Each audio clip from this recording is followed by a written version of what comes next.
মিথ্যে জিনিসটা অদ্ভুত। আপনি যখন মোহে থাকবেন, ভালোবাসায় থাকবেন কিংবা অন্ধ হয়ে থাকবেন, আপনাকে খুব সহজেই মিথ্যে গেলানো যাবে। আপনি গিলে ফেলবেন ওটা, গলায় আটকাবে না একটু। আপনি টেরই পাবেন না, এক বিন্দু সন্দেহ করবেন না।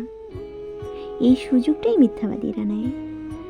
মিথ্যাবাদীর কোনো স্কিল নাই। বিশ্বাস করেন, সে আপনাকে মিথ্যা বলে পার পেয়ে যায়। তার একটাই কারণ, আপনার বিশ্বাস। আরও নির্দিষ্টভাবে বলতে গেলে আপনার অন্ধবিশ্বাস। সমস্যা হলো, বিশ্বাস নিয়ে বেশি দিন খেলা করা যায় না। একবার, দুবার, তিনবার, তারপর যেদিন আপনি টের পেয়ে যাবেন আপনাকে দিনের পর দিন মিথ্যা বলা হচ্ছে, আপনি প্রথমে অবাক হবেন। কোনো কোনো ক্ষেত্রে দ্বিতীয়বার সুযোগও দিবেন, কারণ বিশ্বাস ভাঙার কষ্ট মানুষ নিতে চায় না। কিন্তু একদিন দেয়ালে পিঠ ঠেকে যাবে। আপনি চাইলেও আর অন্ধ হয়ে থাকতে পারবেন না। আপনি চাইলেও আর মিথ্যাগুলোকে গিলতে পারবেন না। গলায় আটকে যাবে, বুকে খচখচ লাগবে। আপনি আর অবাক হবেন না, আপনার বরং রাগ লাগবে নিজের উপর, নিজের অন্ধবিশ্বাসের উপর।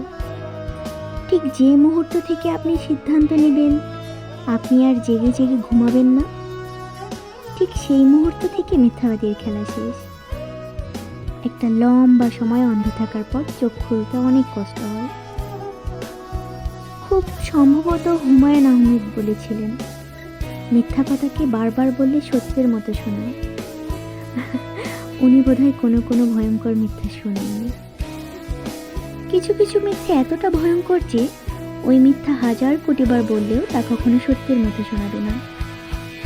মিথ্যাবাদীরা এটা জানে, তবু জোর করে মিথ্যা গেলাতে চায়। জোর করে মিথ্যা শোনানো যায়, কিন্তু বিশ্বাস করানো যায় না।